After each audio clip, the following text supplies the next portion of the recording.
All right, I'm going to mute myself and I'm going to turn it over to Mark, and we'll, if Very good. everybody joins, other people join us, we'll just say hi. Thanks, Mark.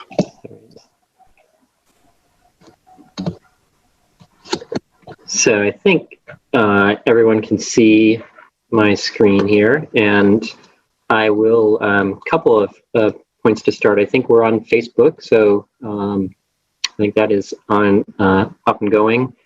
And also, as we look at the agenda, the first item is approval of the prior meeting minutes. And so I will turn it back over to co-chair Mariani to conduct maybe the business of approving the minutes.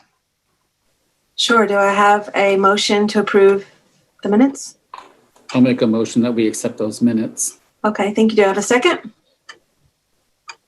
See Laurie. Okay. So Joe Carter and Laurie seconded. All those in favor of approving the meeting minutes, please, you can give maybe a hands or a thumb up. Yeah. See lots of the thumbs up.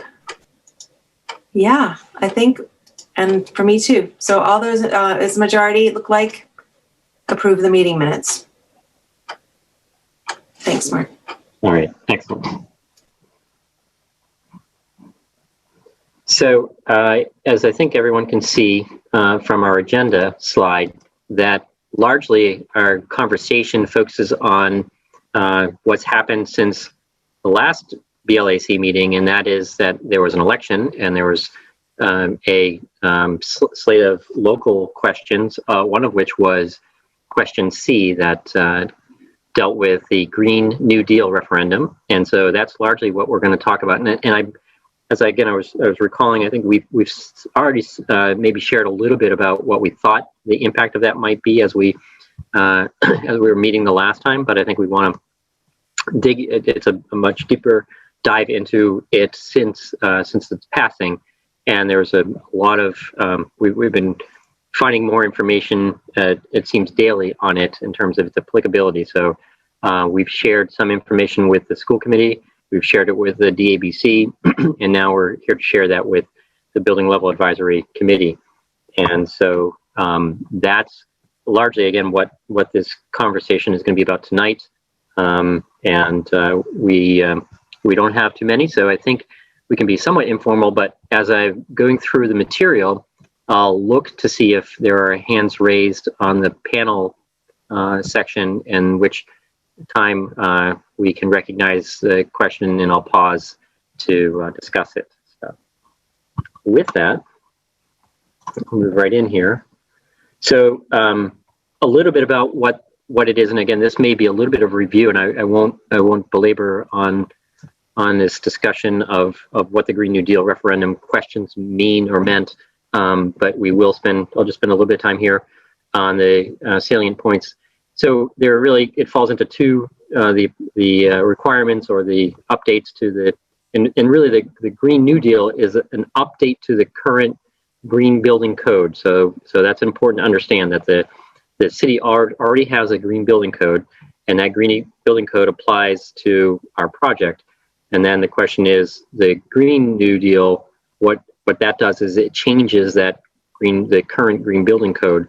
And so the ways it changes are outlined here, and that is that there's requirements that fall under the construction portion of the project, and then there are requirements that fall under the design portion of the project. And so the construction requirements are that the contractors are required to hire a certain percentage of their workforce as that they be apprentices. And so many trades, electricians, plumbers, and mechanical contractors, masons, they have apprentices. And what the Green New Deal specifies is that a certain percentage, and it's different potentially for different, but it's a percentage of the overall workforce that are required to be apprentices. And so that will apply to the contractors, and we're not sure exactly what that means, not knowing what they normally would hire, but this puts it black and white that they have to hire a certain percentage. The second piece that applies to the construction is that the Green New Deal requires contractors to use fair state and local wage rates. And so that that requirement, many of you, and maybe we've had this conversation before, but many of you recall that since the License Project, we've been using fair wage rates and requiring compliance with the contractor for that. And so that was something we were already planning on doing anyway, so that there's really no difference in terms of what we tell the contractor that they have to do with a Green New Deal versus what we were telling them before. The third construction requirement has to do with requiring employees to undergo OSHA training, and most contractors require their employees to undergo that anyway. So we don't think there's a significant impact to the project from that requirement. As I said, I think most contractors are already doing that. So that's what the Green New Deal spells out that the contractor has to comply with. Then there are certain changes to the Green Building Code that impact the design of the project, and they're really it spells out. One is that it changes the green or the amount of or the compliance of the energy performance of the building, and so the current Green Building Code says that for new construction and renovation projects that are over 10,000 square feet, you have to comply with a certain energy performance. The Green New Deal changes the standard that you have to comply with, and so the current version on the Green Building Code says it's the Energy Code published in 2010, and so there's the ASHRAE, which is the acronym of who publishes the energy standard. It's their standard is known as 90.1. And the Maine Uniform Building and Energy Code, which is what's referenced in the Green Building Code, says you have to use the 2010 version of that. The Green New Deal says you have to use the most recently published version of that energy standard, and that most recently published standard is the 2019 version of that. There is a significant difference in the requirements from the 2010 to this 2019. So that's important to understand too, that and that was really that's the intent of these energy codes, is every time they publish, they increase the performance requirements, and so that's so what we've been looking at is exactly what does that 2019 mean if we have to comply with the Green New Deal. The other consideration that's new to the Green Building Code is this requirement that the project comply with the Better Roofs program.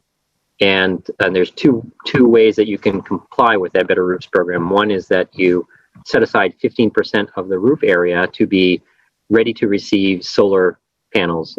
And so that means that it has to be non-shaded and that there's no equipment or obstructions to the ability to place solar panels on the roof. It also means that you also have to look at the electrical room and the requirements in the electrical room to be able to put equipment in there, inverters that convert the solar current. So that's an important change. The other way you can do it is if instead of doing solar ready, you can actually do a vegetative roof, and so that 15% could be a green roof that would be a planted material on a portion of the roof. And and the other consideration that we've been looking at is when does this Green New Deal take effect? And it's 30 days from the certification of the vote, and so that's important consideration. So November 3rd, I think, was a Tuesday of the vote, and if you look 30 days from then, that's when the changes in the ordinance take effect.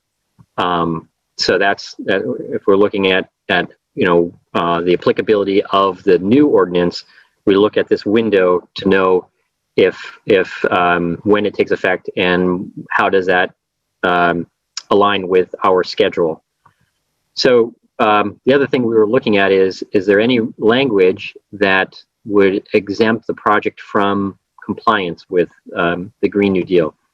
And there's some language around the Director of Planning can exempt a project on grounds of technical infeasibility. and that means that there would be some particular aspect of the building that would mean that you just physically couldn't make the required changes in the building, and we don't think that that applies to this project. There's no technical infeasibility from the perspective of how we would be able to change the design to comply with the requirements of the Green New Deal.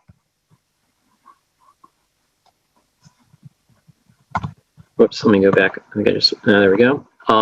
So at this point, we also reached out to the school department's attorneys, Drummond and Woodsum, and started to engage them on some of the real legal parts of the language of the Green New Deal. And so the first is it applicable? That's sort of the very first question. Does it apply to these projects? And there's a couple different thresholds to that. One is that it's kind of a sort of very basic question of if and this was the issue that we looked at with the applicability of the ordinance to the Lyseth project, where Lyseth didn't need to comply with the requirements of the Green Building Code because the definition says that it's for new construction and renovation, that the requirements of the Green Building Code. And the renovation is defined as a project whose construction cost is greater than the fair market value of the property. And at that time, we looked at, for Lyseth, the property encompassed both Lyman Moore and Lyseth. And we at that time were looking at the assessed value. We have, and we'll see, and I think some of our subsequent slides here, but Longfellow, the question of right now, our understanding is our construction cost is above the value of the property. So that's, and Longfellow only looks at Longfellow. It's not combined with Deering. So I'll stop for a second. Lori? Is that the current assessment, which will change this spring when the city council implements its updated assessments? Will that have an impact? That's an excellent question. And so what one of the steps that we've been doing is reached out to the assessor's office to understand how those values are going to change. We've also looked at the assessed value versus the fair market value. And so part of the conversations with the attorney has been, it's not the assessed value, it's actually we can use the fair market value, which oftentimes is higher than the assessed value. And so, but in both those scenarios, we've looked at a little further and determined that our construction costs are still higher than the value of the property. Okay, but assessed and fair market are two different values. So correct. The ordinance gives you the option to use either one or the other, tax valuation or tax assessed valuation or fair market. Fair market's a moving target. Absolutely. Assessed is a fixed in relationship to the other properties in the city. The opinion that we got from the lawyers was that we can use the fair market value after reading all of the language. Okay. So that's we're going by that right now, but and there was some concern because as you pointed out, Lori, that the updated valuation takes place after the ordinance goes into effect, and so we're a little cautious about that. But the attorneys again are looking at it. So while it doesn't apply to Longfellow and Presumpscot, we don't believe it does apply to Reiki, where there is an updated opinion of the assessed value of that property even before the new assessment goes into effect, but that that the construction cost does not exceed the value, I'll just use the term value, of the property, and therefore, like in Lyseth, the Green Building Code at this point does not look like it applies to the Reiki project. So that's an update for everyone here, that's kind of a consideration that we're looking at now. So at this present time, we still believe that it applies to Presumpscot and Longfellow. So, as I said, the first question is, does the Green Building Code apply? And if it does, then what the new Green Deal did was changed a few other components to it. One is that it lowered the threshold of the applicability of these two requirements, the energy requirement and the better roofs requirement. It used to say that projects that exceeded 10,000 square feet, it was required to comply. That threshold is lowered to 5,000.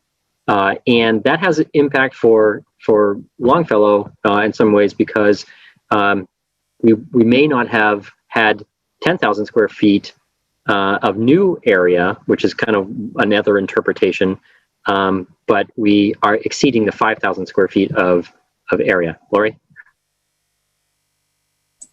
Are we still, do the attorneys still feel that we can sort of slide through the Green Building Code based only on new construction as opposed to all the other stuff that's done to improve other areas, which is not new construction? I mean, the board dealt with this before, and the opinion from the attorneys at that point was that we could essentially slide through and weren't required to do any of the requirements because it was just the new construction. Is that still the interpretation at this point?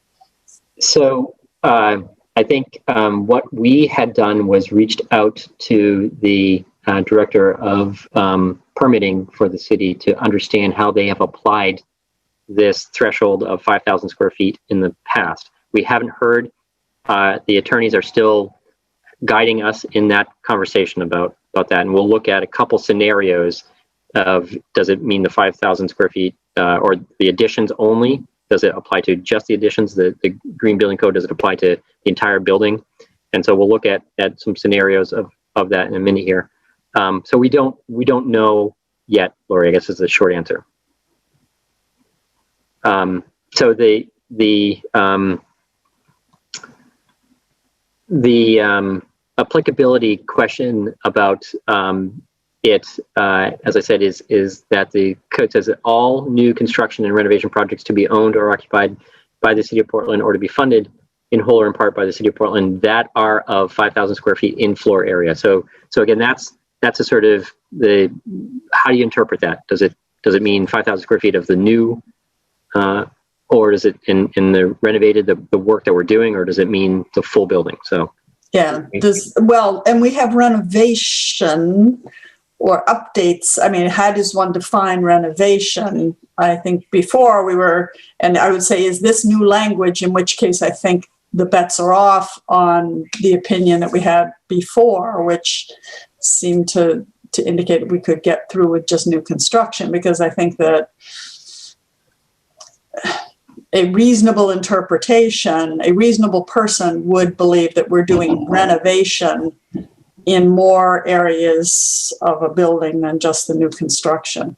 I mean, I'm not trying to make difficulty. Right. No, absolutely. This is just, these are important questions that have significant financial impact and just about the likelihood that we can even pursue these projects any further. Absolutely, and you're absolutely right. So what is new with this? Most of this language is not new, but what does change is that it used to say that are of 10,000 square feet, and it now says that are of 5,000 square feet. So that's the piece that's changed with the Green New Deal. So all new construction and renovation is not new. Correct. It's just the 5,000. Yep. Okay. Mark, I saw Michael had his hand up. Absolutely. Mark is, can you hear me? I can, Mike. Yep, go ahead. So the fact that the physical plan is connected to Deering does not qualify the building proper to the overall value? Right. Is my question. Because without Deering, we will not have a heat plant. No, you're right. But what the ordinance says is that it looks at in the term they use is property, and so when you go to the assessor's office and the property consists of the actual bounds of the legal bounds of that lot and any improvements on that lot. And so the Longfellow lot is separate and distinct from the Deering lot. And so, and that was not the case with Lyseth and Lyman Moore. They were actually on the same lot in the city's registry of or their deeds. And so it's a very different scenario. So even though it's connected and the steam plant's connected, they're distinctly on different properties. Thanks for that clarification. Is it worth exploring combining the lots or not? Because Longfellow cannot stand alone. It's an interesting question. I think the question is how long would that process take to dissolve and combine lots? And I don't know, but that's we can sort of put that question forward and just to explore it. So. Thanks.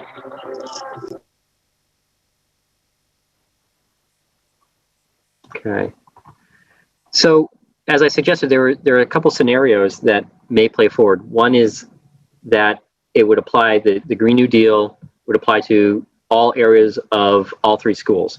We already have, since we made this slide, have pretty much already understood that it's very likely that it does not apply the Green Building Code and subsequently the Green New Deal does not apply to Reiki.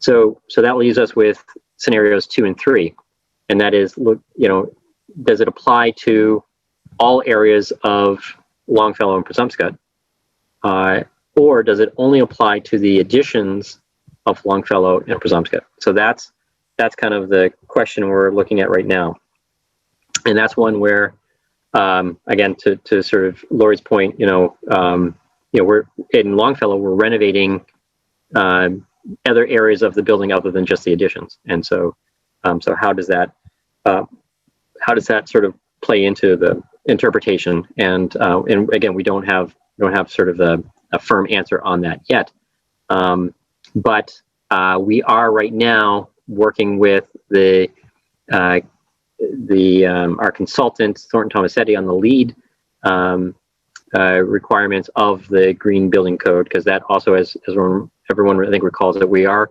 pursuing LEED, and LEED allows them to sort of draw where the definition of the LEED project is, and right now for LEED we're looking at primarily the additions, but there are other aspects of it, but there's a lot that we're looking at that just looks at the additions only for LEED.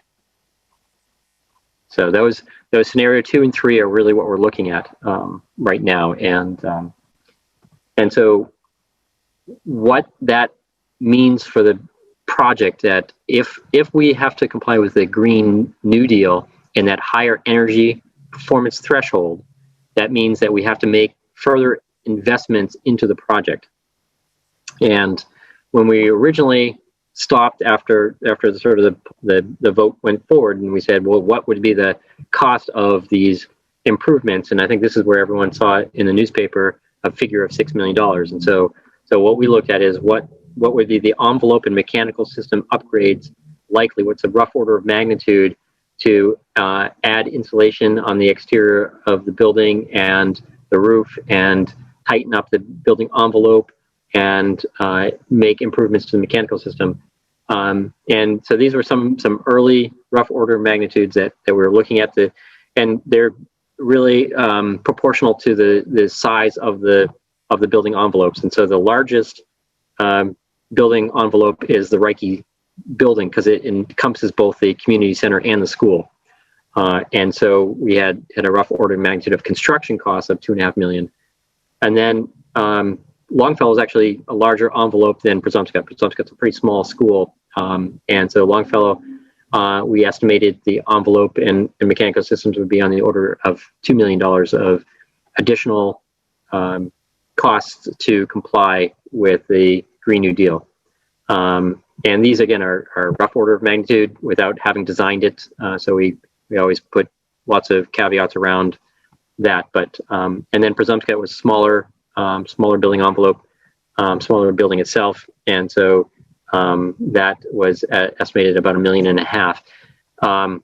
So the total impact was $6 million, and as I think as we recall, what we have right now for construction for all 3 schools is $36 million. So it was about 1/6 of the total value.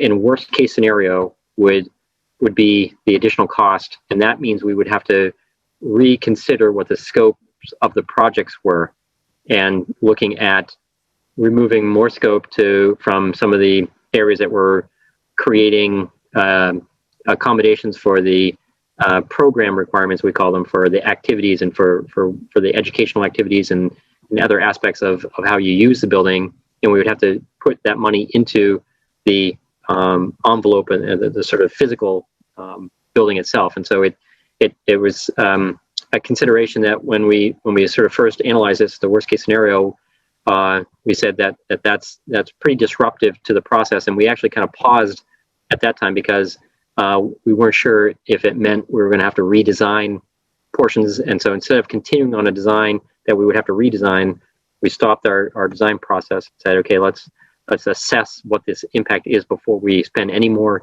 effort, time, money on completing a design that we're not sure is going to be the ultimate design that we're going to complete. And so we've kind of considered, could we fast track the projects to grandfather them under the current green building code before the Green New Deal takes effect? And there's actually a couple of things that are relevant in that conversation. One is that we initial reading was that we would have had to submit it not only for planning, got it through planning, but then also submit it to permitting prior to us being grandfathered or meeting the threshold of having the project underway before the new requirements take effect. And that is something that has come up further in conversations, and I'll address it a little bit in a minute here. Our initial concern was that there was no way that we were going to get through planning. Planning is there's a lot of projects right now, and it takes several months to get through the planning process. And so we have submitted projects to planning, but we haven't received a schedule from them in terms of when we would be on an agenda for the planning board and have a public hearing. And we can't start our building permit application until they won't start reviewing it until the planning process is complete. So it's a 2-step process. We have to go through the planning department, then we can go through the permitting department. And so originally we were looking at when the ordinance would take effect. And so you can see a red line in the middle of the chart here that says ordinance change. It's a little light and small, so I apologize, but that's early December when that ordinance takes effect, the Green New Deal. And so we were hopeful that maybe we could get through the planning approval, but it's clear that we're not going to. So the idea of getting into the permitting and getting through planning board and into permitting by the time that the new ordinance takes effect, we'll be well past the 30 days. And I saw Michael's I'm sorry. Yep, Mike, go ahead. When was the planning submission deemed complete and into the process? Yeah, so that's it's been submitted for some weeks now, and I believe we are still waiting for final determination of. They had a couple questions, I think, on it, and I'm not sure, Mike, on the timing of that, but there's some relevance to your question, and I'll explain it in a minute as one conversation that has come up. So right now, and I don't have the dates in front of me, Mike, but it's been submitted. We have had, I think, a follow-up of some questions, but I don't know when those questions were received. Our understanding is that our status is that it has been submitted. Thank you.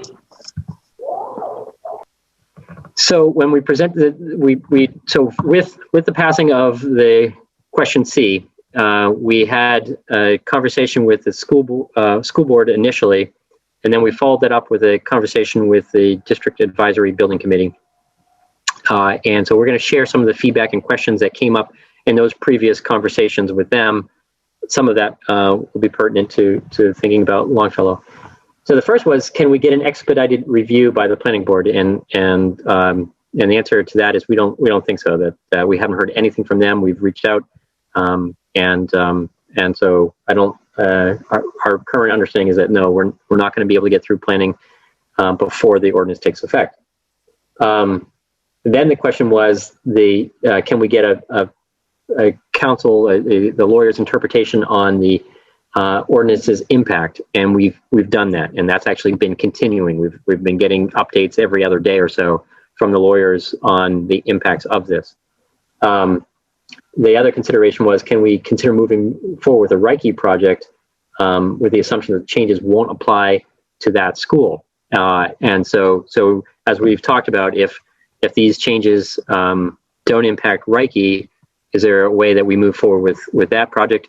And what we've said is that we're not sure, because if there are impacts to Longfellow and Presumpscot, we're not sure how that may impact the budgeting of all three schools. And so we've been cautious to say that, as we've all seen going through this process, we're trying to be very careful about how we apply equity across all three schools. And so that's been a consideration of how do we look at this issue of, could you just move forward with Reiki and then the others will go when they can? And we're not sure yet what that impact is. There's also, could we communicate with the mayor and the city council to consider if there could be a postponement of the implementation? And that was because there, I think, was some conversation around that time that the wage law was going to have a delay. But I think we've all seen kind of an update on that, which it really, I don't think that it was a delay in it, but or a postponement in that, and it certainly, as we've understood, does not apply to the Green New Deal. So then at the DABC level, there was some additional questions, and that one of them was, can we defer some of the energy improvements to a later date when we can determine what alternate sources of financing may be available to undertake those?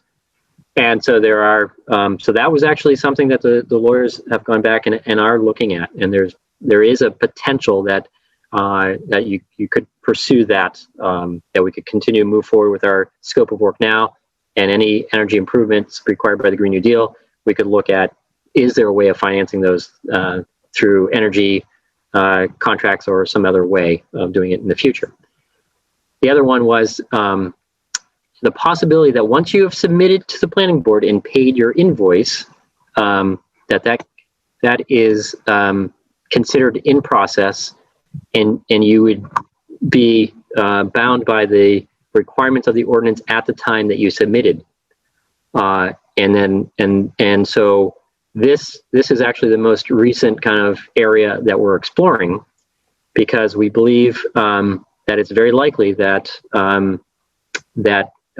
we have submitted, and we looked more recently at language in the ordinance that suggests that we would likely have to comply with the Green Building Code, but not the new the Green New Deal requirements, because we got our submission in before the Green New Deal changes take effect.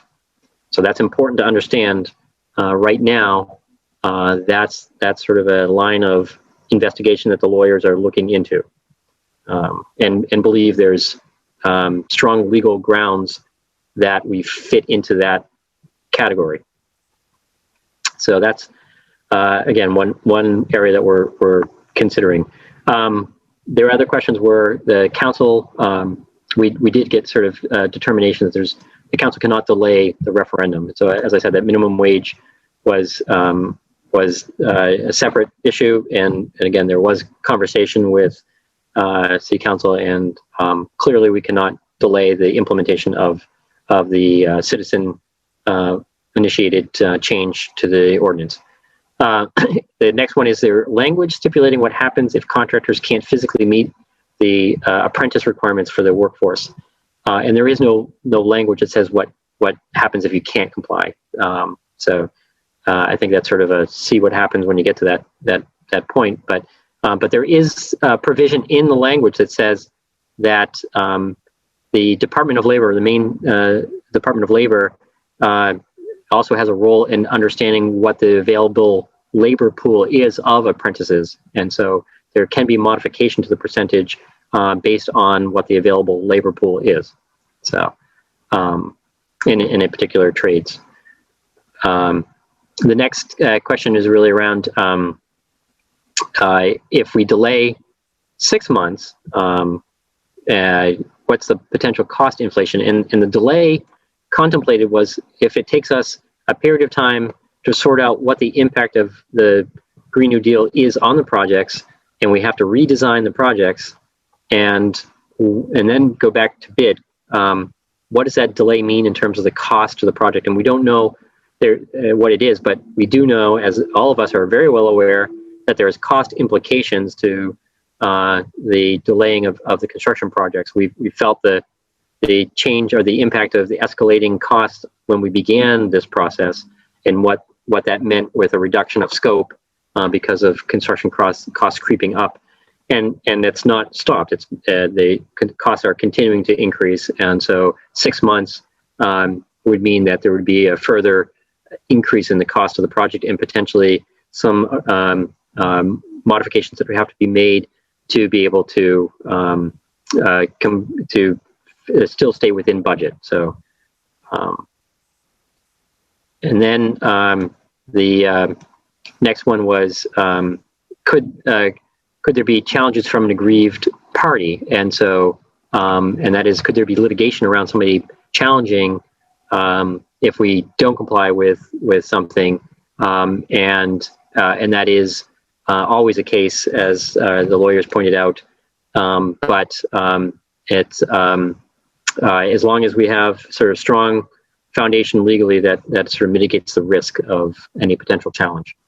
Which is why we're being very careful about us going through the language and being thoughtful with how how it's being interpreted, and the lawyers are looking at case law to understand again the sort of legal grounding for what direction we move forward with.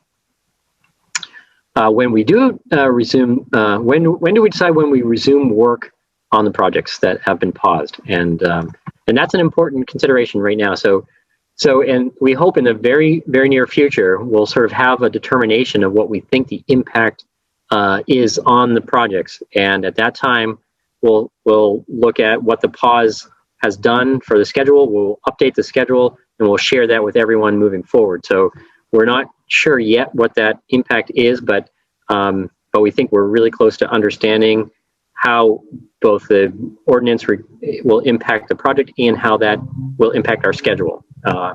And so again, within the next week or so, I think we'll have clarity on that issue and can share that. And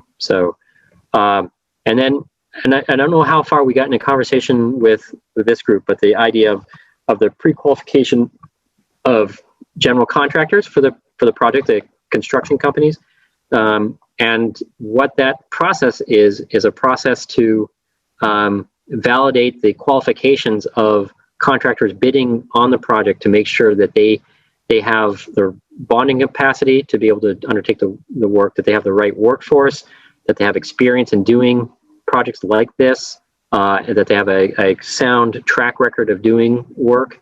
And so there are a series of questions and information that we will solicit from general contractors to evaluate who will be allowed to bid on the project. And by project, we're looking at the potential for a pool of contractors to be qualified to bid on any one or any multitude of the projects. And so a contractor may feel like they have the workforce to be able to do more than one, or they may feel like they have they want to do a project, and if they bid on one and they're not successful, they wouldn't have to re-qualify to bid on a second or third project. And so that pre-qualification process, we had just about started to embark on soliciting interested contractors, qualification packages from interested contractors. We put that on hold when we sort of paused the projects, not knowing what the schedule or the scope of the work of the projects would be. So that was a question that came up with the DABC. I'm going to kind of pause here and see if there are any questions or thoughts or comments.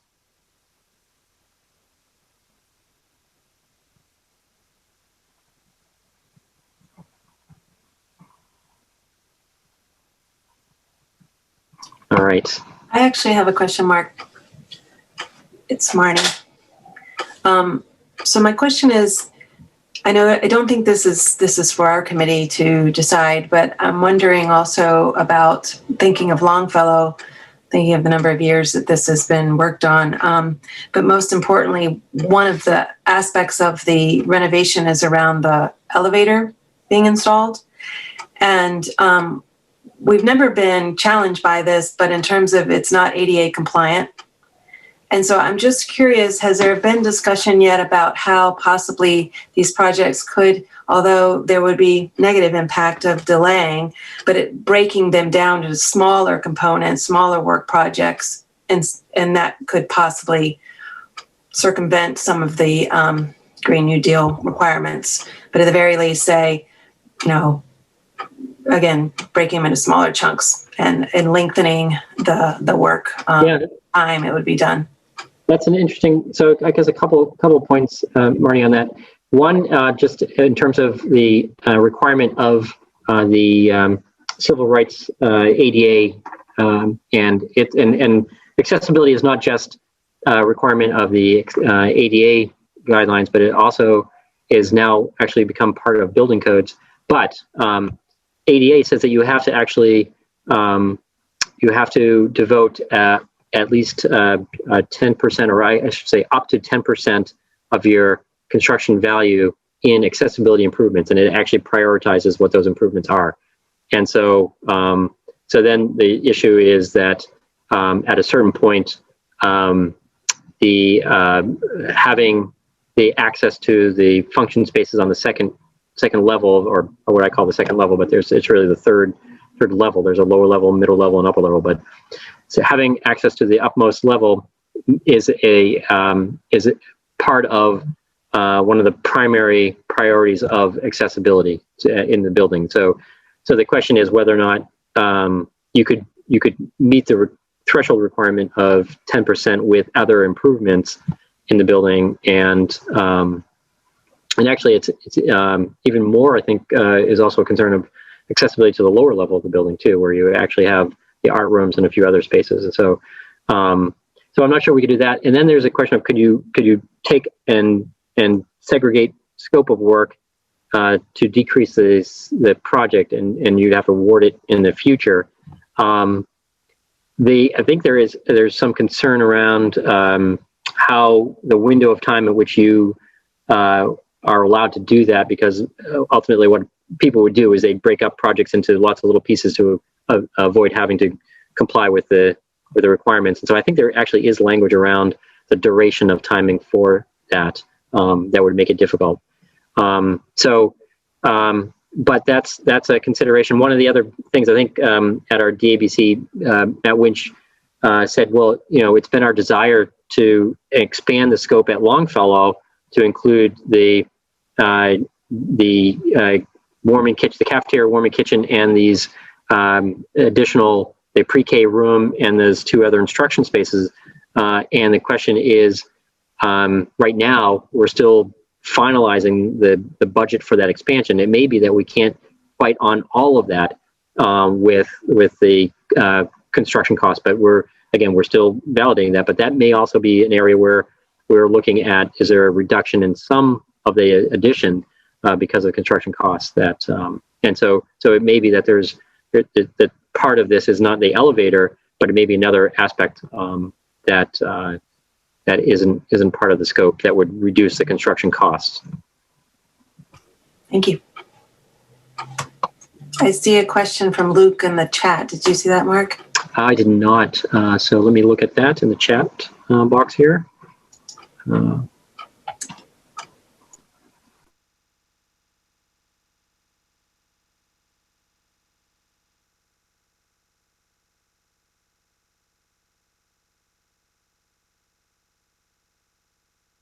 Mark, you're on mute. Muted. Well, that won't work now, will it? So let me try that again. So Luke's question was to clarify, the original roof plan for the addition was not intended to be solar ready or green roof ready, correct? Actually, it does, it would be solar ready, the addition, the roof of the addition, so. Or green roof ready, it could be both, so. Prepared for the wait.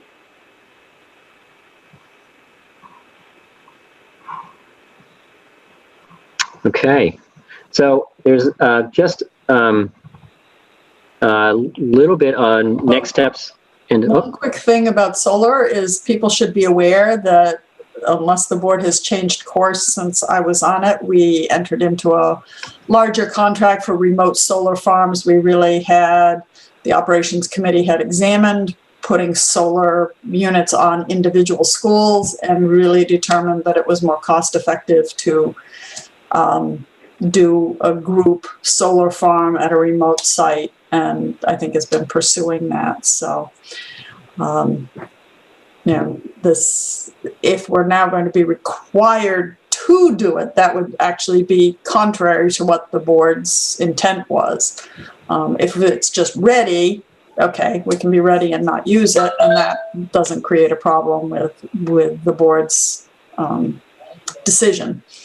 But so just want people to know that we already have a plan in place that works with all of our schools to be using solar energy. This was part of the Casco Bay High School and other students through the Solarize Project that came to the board and we looked at and really made, I think, a good decision. So Lori, you're talking about the blocks of solar that the city of Portland has decided to buy into, correct? Yes, that it was a larger project. We were partnering with the city and I think with possibly some other entities as well, rather than going the route of individual solar arrays on each of our buildings. Yeah, sure. I just was curious about that specific addition, like anything that we're building from now until Kingdom Come should be solar or green roof ready, like what we're doing currently. Yeah.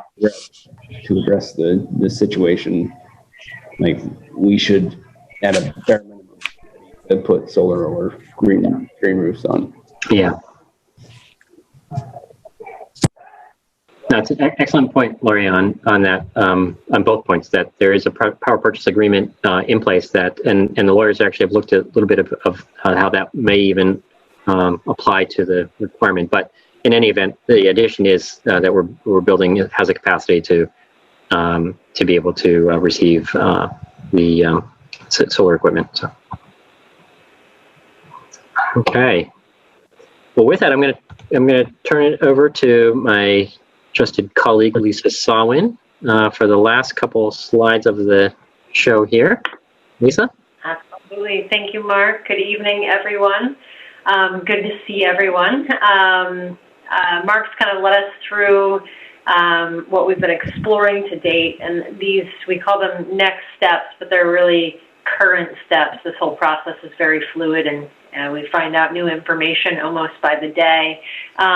So when we say step one, pause and evaluate steps forward to determine impact to current scope at each school, this is something that we've been engaged with the school district as well as their legal counsel, and meet often to kind of talk through the different things that are coming up and things that we're exploring to really try to have a firm understanding as to the impact of each of the schools and what that might mean for the scope. And as Mark said, in step two, we're kind of reviewing the options that we reviewed with the DABC were really scenarios based on, depending on how long it takes us to determine the impact, what do we do in the meantime? Does it mean we delay all of the schools? And we picked a time frame of 6 months just to kind of illustrate that there would be a delay while we're figuring this out. Or do we delay one school 6 months and the others longer? Again, hypothetical scenarios as we started to dig into what the impact might be. And then depending on what that impact is, there's the potential that we may have to do some redesign on the project. So if there are requirements for us to meet the 2019 ASHRAE, looking at what it takes in order to meet that and where are those areas that we have to redirect scope. And so those are the steps that are always in the back of our head as we're having all these conversations. So again, very fluid process right now, and it kind of walks you through the steps that we've outlined. And I think after that, Mark, what's the next slide? Our meeting schedule. So DABC is going to meet on the 17th, and then we're going to reach out to folks with a proposed date for the next BLAC meeting. It does fall right at the holiday season or time frame, and so we want to obviously honor that and make sure folks can spend time with their family, and we'll get some revised dates out. It might be the end of December. It may push into the beginning of January. On that note, can I just apologize to everyone for the change in the schedule this month? And I know that we did not go through a doodle poll. We were trying to align all of our different meetings for the month, and just basically moved everybody up a week. We thought it was really important for the BLAC to meet, and we would have been meeting on Thanksgiving Day, which, even though we're not supposed to have lots of get-togethers and stuff, this is not the get-together that you wanted to have. So. But I do apologize, and I know it was a hardship in particular for the city councilors who are on the BLAC, because they have a meeting scheduled today. So, thank you, Javier. With that, if there are additional questions, we are here to address any of those.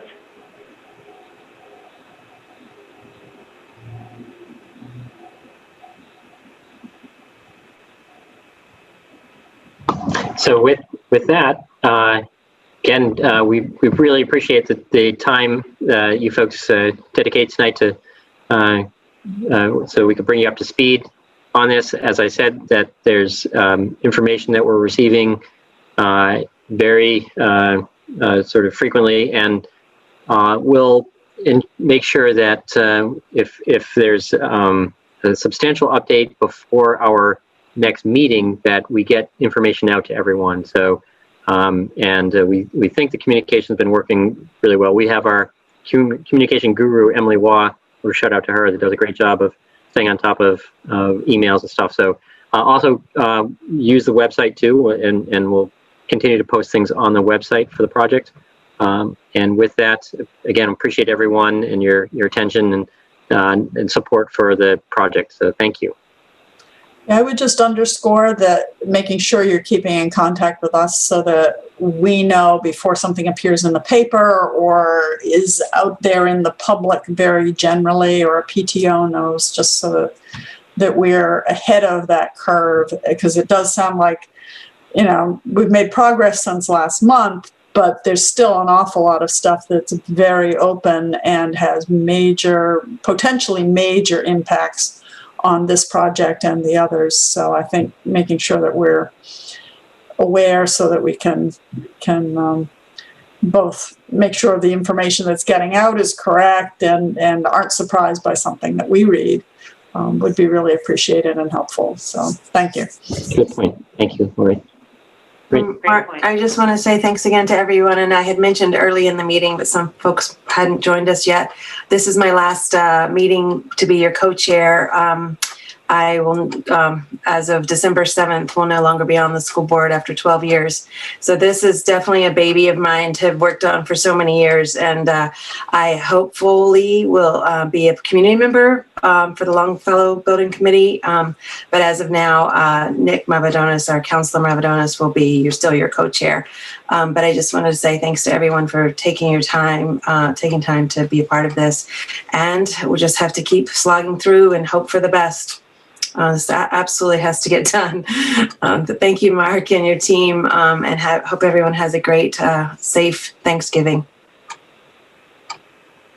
Thank you. Yeah, thank you. Good night, all. Good night.